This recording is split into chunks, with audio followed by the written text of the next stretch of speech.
해볼까요? 사랑합니다. 축복합니다. 아멘. 제가 그림을 하나 보여드리겠습니다. 처음 보는 그림이실 것 같은데, 이 그림이 모양이 십자가에 달려있는 누군가의 모습을 보여주는 것 같은데, 우리 예수님이라고 하기에는 조금 어려운 게 머리가 사람의 얼굴이 아니에요. 나귀의 얼굴이에요. 그래서 그 밑에 있는 사람이 한 명 있고요. 위에는 알 수 없는 글씨로 이렇게 딱 써져 있지 않습니까? 글씨의 내용은 그리스어로 알렉사메노스가 신을 경배한다 라는 뜻이에요. 그러니까 그 사람, 밑에 있는 사람이 알렉스메노스라고 하는 사람인데, 이게 어떤 그림이냐면 그 하나님을 정말 예수를 미워하는 이단에 속했던 어떤 사람이 벽을 긁어서 그린 그림이에요. 그 나귀의 얼굴을 한 사람이 누구냐? 예수님이에요. 예수님을 조롱하는 거예요. 신이 과연 십자가에 죽을 수 있겠느냐? 라고 하면서 자기가 그려놓는 거예요, 사실은. 그래서 예수님은 이단, 이제, 그림 이제 안 띄워져요. 네. 이단들은 예수님은 뭐라고 말했냐면, 나귀의 머리를 했지 않습니까? 나귀 머리라고 조롱을 했다고 그래요. 나귀 머리. 그러니까 우리가 십자가를 바라볼 때, 예수님을 바라볼 때, 정말 하나님의 아들이라고 생각할 수 있지만, 그 당시 그들이 바라볼 때 십자가는 저런 정도밖에 안 됐다는 거예요. 그 예수님이 얼마나 험악한 꼴을 당하고 돌아가셨을까? 저는 이 그림을 보면서 그런 생각을 해봤어요. 과연 어떤 사람이 그 십자가의 공로를 의지하며 사랑한다고 고백할 수 있었을까? 예수님은 정말로 답답한 심경을 가지고 돌아가셨겠구나 라는 생각을 해보게 되었어요. 오늘날도 마찬가지예요. 많은 사람들이 교회 다닌다, 십자가를 믿는다, 콧방귀도 안 낄 거리요. 지금 오늘날 또 많은 사건 사고가 있잖아요. 종교적으로. 그런 것들을 보면서 많은 사람들이 우리를 미련한 사람으로 칭할 수도 있어요.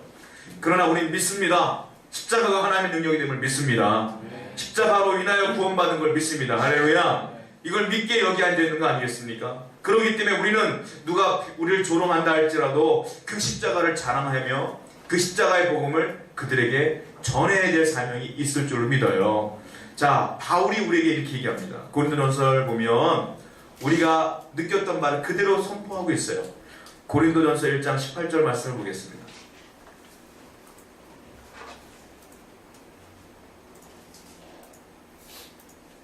한번 같이 읽습니다. 고린도전서 1장 18절 시작. 십자가와 멸망한 자들에게는 미련한 것이요 구원을 받는 우리에게는 하나님의 미련이다. 십자가의 도가 멸망받는 하나님을 알지 못하는 자들에게는 미련해 보이는 거라는 거예요. 그러나 구원을 받은 우리는 어떻게 해요? 하나님의 능력으로 받아들이게 된다. 아멘. 이게 하나님의 능력이다라는 거예요. 사도 바울은 또 얘기하고 있어요. 고린도전서 1장 22절부터 24절까지를 보세요. 고린도전서 1장 22절부터 24절까지를 보겠습니다. 시작. 유대인은 인조를 구하고 헬라인은 지혜를 찾으나 우리는 십자가에 못 박힌 그리스도를 전하니 유대인에게는 거리끼는 것이요 이방인에게는 미련한 것이로되 오직 부르심을 받은 자들에게는 유대인이나 헬라인이나 그리스도는 하나님의 능력이요 하나님의 지혜니라. 아멘.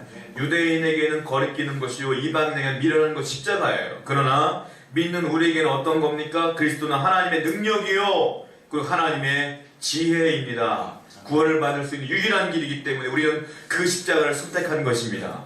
여러분을 잘 선택했습니다. 이거 외에는 길이 없습니다. 할렐루야. 자, 종료주일은 뭔지 아십니까? 예수님이 예루살렘에 입성한 날이 종료주일이에요. 왜 종료주일이라고 칭함을 얻게 됐냐면 사람들이 예수님을 환영할 때 종려나무 가지를 흔들었거든요. 그래서 종려나무 가지에 나온 그 이름을 따서 종료주일로 지키게 돼 있어요. 자, 다른 사람들 환영했어요. 그러나 예수님은 솔직히 말하면 예수님 죽으러 오는 날이 바로 종료주일이거든요. 우리가 그 사실을 기억하고 말씀을 한번 봤으면 좋겠어요. 자, 예수님은 이 예루살렘 입성할 때까지 단 한 번도 십자가를 생각하지 않은 날이 없었어요.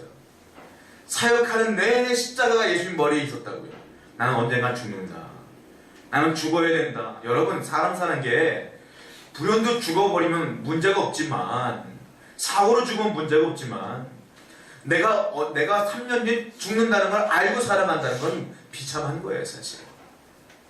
여러분이 죽는 걸 알고 살아간다고 생각해봐. 얼마나 비참하겠어요. 예수님은 그러나 그 삶을 살았던 거예요. 그리고 그날이 이제 일주일 앞으로 다가오는 겁니다. 일주일이 뭡니까? 5일 뒤죠, 5일. 금요일에 돌아가셨으니까. 그날이 다가오는 거예요. 그런데 예수님은 한 번도 십자가를 잊어버린 적이 없어요. 자, 마태복음 16장 21절을 보겠습니다. 마태복음 16장 21절.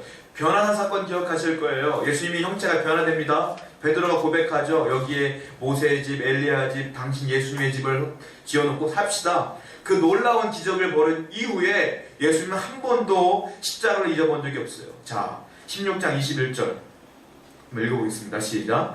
이때로부터 예수 그리스도께서 자기가 예루살렘에 올라가 장로들과 페르시 사람들과 서기관들에게 많은 고난을 받고 죽임을 당하시고 세상에 살아야 할 것을 제자들에게 이루사 나타내시니 그 변화산 사건 뒤에 예수님께서 말씀하시는 거예요.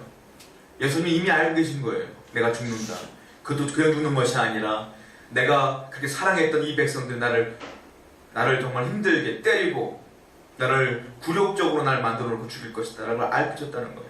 자, 또 말씀하십니다. 마태복음 17장 22절 23절을 보세요. 마태복음 17장 22, 23절 시작. 갈릴리에 모일 때 예수께서 제자들에게 이르시되 인자가 장차 사람들의 손에 넘겨져 죽임을 당하고 제3일에 나타나리라 하시니 제자들이 매우 근심하더라. 예수님은 당신 죽을 걸 또 얘기하고 있어요. 예수님은요, 머릿속에서 십자가 내가 죽는다는 걸 한 번도 잊어본 적이 없어요. 우리를 위해서 죽기 위해서 오셨기 때문에. 여러분, 우리는 과연 예수님을 얼마나 생각하는지 모르겠어요. 일주일을 살면서 과연 여러분 예수님 얼마나 생각하십니까? 설교하는 저도 참 부끄러울 때가 많아요.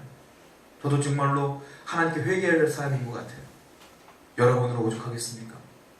여러분, 주님을 우리가 늦지 않았어요. 오늘부터 시작해서 이제 일주일 고난주간이 시작되는데 주님이 한 번도 십자가를 잊어먹지 않은 것처럼 우리도 예수님의 그 고난을 잊지 않기를 원합니다.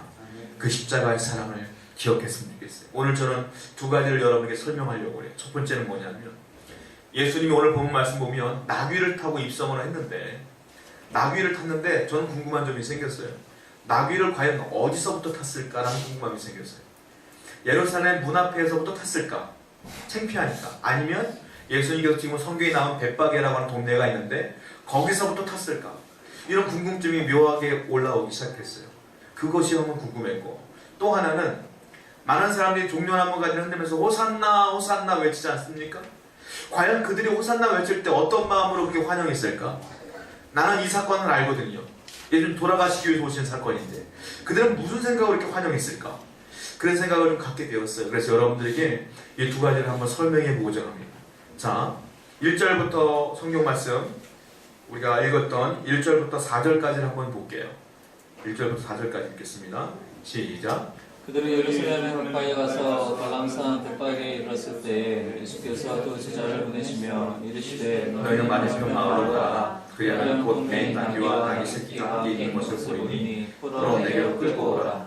만일 누가 무슨 말을 하거든 주가 쓰시겠다 하라. 그리하면 즉시 보내리라 하시니 이는 선자를 통하여 하신 말씀을 이루려 하심이라. 자, 예수님께서 마지막 예루살렘을 입성하시기 전에 머물렀던 곳이 어디냐면 베다니예요. 베다니가 어디냐? 나사로를 살리셨어요. 죽은 나사로를 베다니에서 살리시고 그 옆에 마을로 옮기셨는데 거기가 어디냐면 오늘 나와 있는 벳바게예요. 자, 베다니에서 큰 사건을 일으켰어요. 나사로를 죽은 나사로를 살리셨단 말이에요. 그리고 벳바게로 옮기셨어요. 자, 벳바게에서 이제 예루살렘으로 들어가야 되는데 벳바게와 예루살렘 사이에는 뭐가 있냐면 산이 하나 있어요. 그 산이 뭐냐? 감람산이에요. 감람산은 예루살렘 동쪽에 있단 말입니다. 큰 산은 아니에요. 작은 산이에요. 그런데 이 벳바게라는 동네는 어디냐면 감람산 산 꼭대기에서 정상에서 약 10분간 내려가면 나오는 동네예요. 그러니까 예루살렘과 벳바게 사이에 산이 하나 가로막고 있는 겁니다. 거기서 나귀를 하나 가져와라 예수님께서 말씀하시는데 이걸 좀 더 구체적으로 말한 성경이 있어요. 누가복음 19장입니다. 한번 살펴보겠습니다. 누가복음 19장 29절부터 30절까지를 한번 볼게요. 자, 누가복음 19장 29절부터 30절까지입니다. 자, 읽어봅시다. 시작. 감람원이라 불리는 산 쪽에 있는 벳바게와 베다니에 가셨을 때에 제자 중 둘을 보내시며 이르시되 너희는 얼마 전에 마을로 가라. 그리로 들어가면 아직 아무도 타보지 않은 나귀 새끼가 매여 있는 것을 보리니 풀어 끌고 오라. 구체적으로 나와 있어요. 감람원이라 불리는 감람산을 말하고 있는 거예요. 산 쪽에 있는 벳바게와 베다니에 이르렀을 때, 즉 벳바게와 베다니는 예루살렘 동쪽에 있기 때문에 그 산이 가로막고 있기 때문에 예수님께서는 이제 나귀를 거기서 갖고 출발한다는 내용이에요. 그런데 우리가 한 번 더 구체적으로 살펴볼 말씀이 있는데 누가복음 19장 그대로 보시고 37절을 보세요. 거기서 37절 읽겠습니다. 시작. 이미 감람산 내리막길에 가까이 오심에 제자의 온 무리가 자기들이 본 바 모든 일을 기뻐하며 큰 소리로 하나님을 찬양하여 제자들이 예수님의 말씀에 순종하여 나귀를 끌고 옵니다. 끌고 와서 자기의 겉옷을 벗어서 나귀의 안장처럼 딱 만들어 놨어요. 예수님이 그걸 타고 가시는 거예요. 근데 37절 말씀 보면 뭐가 중요한 단어가 있냐면 중간쯤에 제자의 온 무리가 라는 말이 나와 있어요. 제자의 온 무리. 우리가 알고 있는 제자는 몇 명입니까? 12명이잖아요. 그런데 여기 나와 있는 누가복음은 구체적으로 제자의 온 무리라고 얘기하고 있어요. 성경에서 무리라고 얘기한다는 건 12명을 의미하는 게 아니에요. 꽤 많은 사람들을 지칭할 때 온 무리라고 한단 말입니다. 그렇다면 제자가 12명 뿐이 아닌 것이 아니라 12명 이상의 제자가 있었다는 거예요. 예수님께. 우리가 알고 있는 제자는 12명이지만 예수님 12명을 집중적으로 양육했지만 12명 외에 예수님을 따랐던 제자들이 있었다는 거예요. 자, 몇 명이 있었는지 아십니까? 누가복음을 그대로 볼게요. 10장입니다. 10장 1절을 보세요. 누가복음 10장 1절 말씀 볼게요. 자, 같이 읽겠습니다. 시작. 그 후에 주께서 따로 70일을 세우사 친히 가시려는 각 동네와 각 지역으로 줄씩 앞서 보내시며. 자, 몇 명이 나옵니까? 70명이 나와요. 70인이라고 하는 사람이 있는데 둘씩 짝져갖고 예수님께서 전도를 보내는 장면이 나오는 거예요. 즉 우리가 알고 있는 예수님의 진짜 제자는 12명이지만 예수님을 따랐던 사람들은 70명가량이 있었다는 거예요. 그래서 예수님께서 그 사람들을 다 불러다가 전도 특공대로 보내는 장면이 여기 나오는 거예요. 그렇다면 예수님을 호산나라고 막 맞이했던 사람들 중에 12명뿐만이 아니라 70여 명이 거기 포함되어 있다는 걸 우리가 충분히 알 수가 있다는 거예요. 자, 그렇다면 예수님께서 그들을 데리고 그들과 함께 만난 장면이 나오는데 과연 예수님은 나귀를 어디서부터 탔을까요? 우리 같으면 창피하니까 그래도 메시아인데 말 정도 타야 되는데 나귀잖아요. 나귀. 그것도 어미 나귀도 아니에요. 나귀 새끼야. 나귀 새끼. 설에 의하면 예수님은 키가 굉장히 컸다고 해요. 목수였지 않습니까? 굉장히 거친 손을 가진 분이었다고 생각해요. 우리가 알고 있는 긴 머리에 완전 테리우스처럼 그런 머리가 아니라 예수님 목수였기 때문에 거친 일을 했기 때문에 손도 두껍고 저와 같이 손도 두껍고 좀 남성적인 매력이 좀 물씬 풍기는 그런 모습이었을 것이라고 얘기해요. 왜냐? 어린 시절부터 목수 생활을 했으니 얼마나 험한 얼굴과 일근육이지 일명 일근육이 얼마나 많았겠어요. 자, 그리고 덩치 큰 그분이 나귀도 어린 나귀도 아니고 어린 나귀를 타고 간다고 생각해봐 얼마나 우스꽝스럽겠어요. 창피하지 않겠어요? 그렇다면 우리 같은 경우는 산을 좀 넘어간 뒤에 문 앞에 좀 왔을 때 거기 잠깐 타면 될 것 같은데 과연 예수님은 어디서부터 탔을까요? 자, 성경을 보겠습니다. 성경이 나와 있더라고요. 누가복음 19장 37절을 보세요. 아까 읽었던 말씀. 누가복음 19장 37절 읽겠습니다. 시작. 이미 그 만난 내리막길에 가까이 오심에 제자의 온 무리가 자기들이 본 바 모든 만난 일로 인하여 찬양하여. 자, 맨 처음에 뭐라고 써있냐면 감람산 내리막길에 가까이 오시니까 그 다음에 누가 나타났어요? 제자의 온 무리가 나타난 거예요. 자, 감람산 내리막길 제가 말씀드렸어요. 예루살렘과 벳바게 사이에는 감람산이 있다고 그랬어요. 그러니까 감람산 내리막길에서 만나는 거예요. 이 사람들 호산나 외친 것은 예루살렘 들어가서가 아니라 감람산 내리막길에서 만난 거라고요. 그렇다면 예수님은 나귀를 어디서부터 타고 오는 거예요? 나귀를 타고 산을 넘어온 거죠. 그러니까 산을 넘어오다가 산을 내려오는 내리막길에서 그들을 만나게 된 거죠. 예수님에게는 창피한 따위는 없는 거예요. 지금 예수님에게는 창피한 따위는 전혀 없다고요. 왜냐하면 예수님은 이대로 와야 되는 거야. 성경에 이렇게 써있거든요. 나귀를 타고 오는 예수님으로 묘사되어 있거든요. 그러니까 그 말씀을 이루시기 위하여 당신의 자존심 따위는 상관없는 거예요. 내가 헐벗고 죽는 거 상관없는 거예요.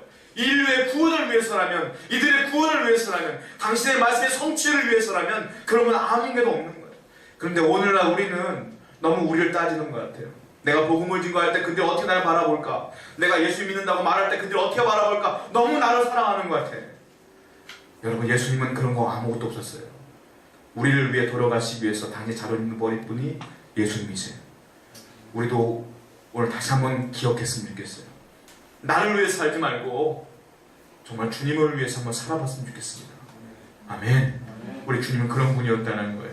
자, 그 분이 지금 예루살렘 성에 내려오는데 사람들이 호산나 호산나 난리를 치며 종려나무가지를 흔들기 시작해요. 오늘 본문 말씀 보니까 여러분, 종려나무에는 의미가 있었어요. 왜 그들이 종려나무를 흔들었냐면 종려나무에는 거룩함이라고 하는 뜻이 내포되어 있는 겁니다. 그리고요, 종려나무에는 승리와 번영이라는 뜻이 내포되어 있는 거예요. 그래서 그들이 종려나무를 흔든다는 건 역사적인 사건이 있었기 때문에 그런 행위를 하는 거예요. 그 역사적 사건이 뭐냐면 안티오쿠스 4세라고 하는 그리스의 헬라 시대의 왕이 있었습니다. 주전 2세기 정도에, 그냥 주님이 오시기 전 200년 전에 그들이 헬라에게 지배를 받았었단 말이에요. 그때 그들이 유대교를 핍박했고 그들의 성전을 불태웠어요. 그때 이 해도 너무하는구나, 우리의 민족의 자존심을 긁는구나 하고 독립운동을 펼쳐요. 그때 리더가 누구였냐면 마카비라고 하는 사람이 리더가 됩니다. 마카비 장군이 리더가 돼서 군사력을 동원하여 헬라와 싸우기 시작해요. 독립을 위해서.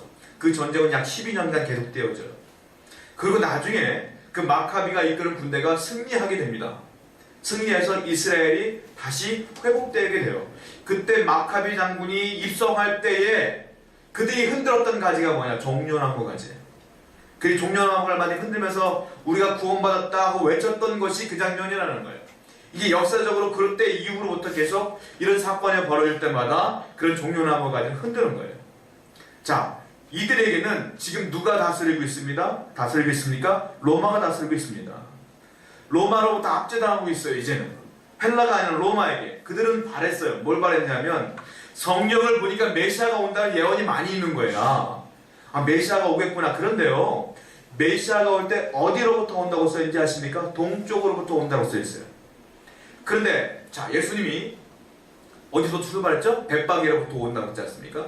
자, 예루살렘 동쪽에 있는 산이 감람산이에요. 그 감람산보다 더 동쪽에 있는 게 어디예요? 벳박이에요. 그 동쪽에 있는 예수님이 메시아라고 소문이 났어. 왜냐하면 베다니에서 어떤 일이 벌어졌다고 했어요. 제가 나사로를 살렸어요. 죽은 자를 살리는 건 사람이 할 수 없지 않습니까? 아, 그런 메시아구나, 우리가 말하는 신이구나. 거기다 맞춰서 동쪽에서부터 오네. 그러니까 그들이 말할 때 이분은 완전히 메시아인 거야. 마카비야, 마카비 완전히. 그러니까 그들은 바라고 말하는 거야. 드디어 로마로부터 해방되는구나. 종려나무를 갖고 흔들리는 거예요. 근데 예수님은 전혀 다른 생각을 갖고 있는 거예요. 나는 죽으러 오는 거거든. 그들은 이제 해방될 걸 생각하는 거고, 예수님은 죽으러 오는 거고. 여러분, 여기서 무슨 차이가 있는지 아십니까? 주님의 생각과 인간들의 생각의 차이점을 발견하게 돼요. 여러분들은 하나님 바라볼 때, 예수님 바라볼 때 어떤 마음으로 바라보시나요? 저는 가끔가다 부끄러울 때가 많아요. 뭘 부끄럽냐면 가끔 내가 나도 모르게, 지금은 안 그렇지만 예전에 좀 더 어렸을 때에, 신앙이 성숙하지 않았을 때에 저는 하나님이 마법 램프에 나오는 진인 줄 알았어요. 그냥 내가 기도하면 다 이루어주시는 줄 알았어요. 내가 필요할 때마다 기도했어. 하나님 뭐가 필요해요? 하나님 뭐가 필요해요? 안 주면 속상하고, 안 주면 막 넉다운당하고, 막 내가 절망하고, 신앙이 막 나라고 떨어지고, 왜 안 이루어져요? 왜 하나님 내가 죄 때문에 그래? 또 회개도 한번 해보고. 저는 지금 생각해보면 너무 부끄러운 것 같아요. 뭐냐면 지금 예루살렘에 입성하실 때 이들은, 야, 저분은 동쪽에서 오네, 완전히 기가 막히게 맞네, 우리가 말하는 거 똑같네, 와, 우리 이제 끝났어, 로마로부터 해방이야. 주님은 전혀 그런 생각이 아닌데 십자가를 지시러 오시는 건데, 여러분 어때요? 마법 램프의 진이처럼 하나님 바라보시는 거 아니에요? 하나님의 생각은 전혀 다른데, 하나님이 그 기도에 응답하지 않으면 속상하고 절망하고 그러지 않아요? 하나님의 생각은 응답해 줄 생각이 전혀 없으신데, 그건 내 생각이잖아요. 하나님의 뜻은 그게 아닌데, 아니면 또 속상해요. 그러지 않아요? 하나님의 생각과 내 생각은 다르다고 성경에 써 있어요. 아버지 생각과 내 생각은 다릅니다, 여러분. 우리가 신앙이 깊은 건 뭔지 아십니까? 아버지의 뜻과 내 뜻이 다를 때 내 뜻을 포기하는 게 신앙입니다.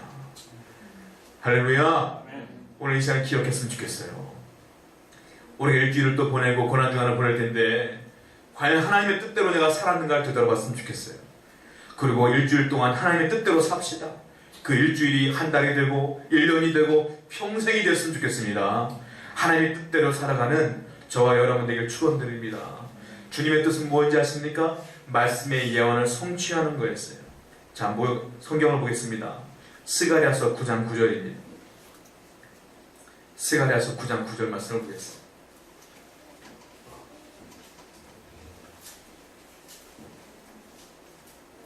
참고로 스가랴서를 만약에 구약성경에 읽으시는 분이 계시다면 스가랴는 예수님에 대한 예언이 가장 많이 나오는 성경입니다. 그걸 기억하시고 보시기 바랍니다. 스가랴 9장 9절 한번 읽어볼게요. 시작. 시온에 따라 크게 기뻐할지어다. 예루살렘에 따라 제거의 불을 지어다. 보라, 내 왕이 내게 임하시나니 그는 공의로우시며 구원을 베푸시며 겸손하여서 아리를 차시나니 땅에서 사는 것도 다 이삭이니라. 아멘. 스가랴는 이미 예언했어요. 예수님이 뭘 탄다고 그랬습니까? 나귀를 탈 건데 그 나귀 중에서도 나귀 새끼를 탈 것이다. 하나님의 말씀이 이미 선포되었기 때문에 예수님은 그 말씀을 성취하시는 거예요. 구약 성경의 모든 건 메시아를 선포하는 거예요. 선언하는 거예요. 그리고 예수님이 오셨던 하시는 일은 뭐냐면 그 말씀을 성취하신 거예요. 모든 것들. 우리의 개인적인 기도에 응답하신 게 아니라 그 말씀을 성취하신 것이 예수님의 뜻이었다고 해요. 그러므로 여러분이 기도할 때 가장 중요한 게 뭔지 아십니까?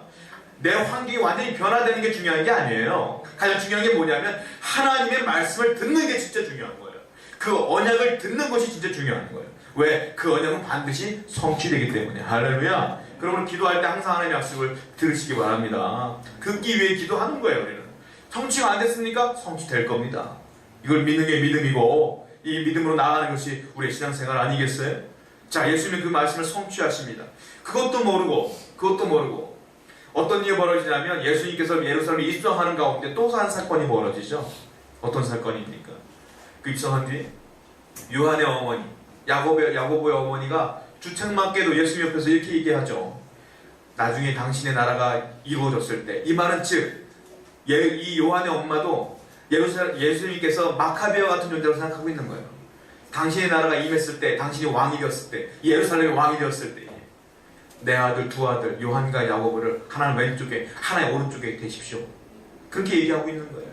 그때 예수님이 하신 말씀이 뭔지 아십니까? 너희 중에 누구든지 으뜸이 되고자 하는 자는 너희의 종이 되리라. 이 말씀은 거기서 나오는 거예요. 또 나오고 있어요. 자, 성경을 보겠습니다. 마태복음 20장 27절과 28절을 보겠습니다. 마태복음 20장 27절과 28절 한번 읽어보세요. 읽읍시다. 시작. 너희 중에 누구든지 으뜸이 되고자 하는 자는 너희의 종이 되어야 하리라. 인자가 그것은 섬기려 하지 아니하니라. 우리가 섬기려 하고 우리가 손을 만한 사람의 손으로 주려 합니다. 자, 예수님께서는 분명히 말씀하시는 거예요. 뭐냐면 당신들이 말하는 왕이 내가 아니라 이거예요. 나는 죽으러 온 사람이다. 섬기러 온 사람이다. 그 얘기를 지속적으로 하고 계시는 거예요. 왜? 하나님의 말씀을 성취하러 오셨기 때문에, 스가랴의 말씀대로 죽으러 오셨기 때문에 예수님이 그렇게 말씀하시는 거예요. 여러분, 주님의 사랑은 이런 사랑입니다. 군림하는 사랑이 아닙니다. 내가 신이고 너는 피조물이기 때문에 내가 시키는 대로 해. 이게 하나님 뜻이 아닙니다. 주님은 그 사랑은 너무 커서 내가 살기 위해서 당연히 죽을 수밖에 없는 입장이기 때문에 신 대신 당신이 직접 돌아가신 거예요. 이게 십자가 사건이에요. 이 십자가 사건 위대합니다. 이 십자가를 기억하시기 바랍니다. 하나의 에피소드를 제가 말씀드리고 마실까요? 한 남자가 있었습니다. 한 여자를 사랑했습니다. 너무너무 사랑했습니다. 근데 전쟁이 벌어졌어요. 그 남자가 전쟁터에 나가서 열심히 싸우다가 한쪽 팔, 한쪽 다리를 잃어버리게 되었습니다. 그 남자는 그 여인을 사랑했지만 돌아와서 그 여인의 모습을 보니까 너무 안타까운 거예요. 나 같은 사람을 만지는 것, 나 같은 사람과 사는 것 너무 불행해 보이는 거예요. 이 남자가 선포합니다. 우리 헤어집시다. 이 남자가 일방적으로 떠나버렸어요. 그리고 한참 세월이 흘렀습니다. 자기가 사랑했던 그 여인이 결혼한다는 소식을 듣고 몰래 가봤어요. 좋은 남자를 만났겠거니 하고 봤더니 그 여자의 신랑 되는 사람은 누구였냐면 휠체어에 앉았는데 이번엔 두 팔과 두 다리를 잃은 사람이 앉아있는 거예요. 결혼하는 거예요. 그때 이 남자가 깨닫죠. 나는 한쪽 팔과 한쪽 다리 잃어버렸을 뿐인데 저 여인의 사랑은 내 외모를 보는 사랑이 아니었구나. 그때 깨닫고 그 사람이 음악을 하나 만들었다고 해요. 그게 뭡니까? 아드린느를 위한 발라드. 이게 그냥 전설이에요. 사실 그 사람이 만든 건 아니지만 이 아드린들을 위한 발라드라고 하는 그 곡에 있는 전설이에요. 엮여있는 전설이에요. 우리 주님의 사랑이 그래요. 아니 더합니다. 여러분들은 오해하는 게 있어요. 내가 예배 이번 주 빠졌는데 하나님 나 사랑하지 않으면 어떡하지? 큰일 났구나. 죄의식에 빠져. 내가 이번 주 헌금 11조를 한번 빼먹으면 어떡하지? 큰일 났구나. 죄의식에 빠져요. 하나님이 여러분 그거 한 번 빠졌다고 죽이진 않습니다. 당신을 위해 돌아가신 분이 그것 때문에 여러분들을 미워하거나 배격하지 않습니다. 다만 여러분들이 그 사랑을 깨닫는다면 거기로부터 죄책감으로 자유할 수 있는 거예요. 여러분 내가 그렇다고 해서 11조 하지 마십시오. 예배 맨날 빠지십시오. 이런 얘기하는 거 아닌 거 알죠? 여러분 IQ가 있으니까. 사랑하는 여러분, 십자가 사건은 여러분이 상상하는 것보다 더 큰 사랑입니다. 그걸 기억하시며 이번 주 내내 주님을 기억하시는 여러분 되기를 축원드립니다.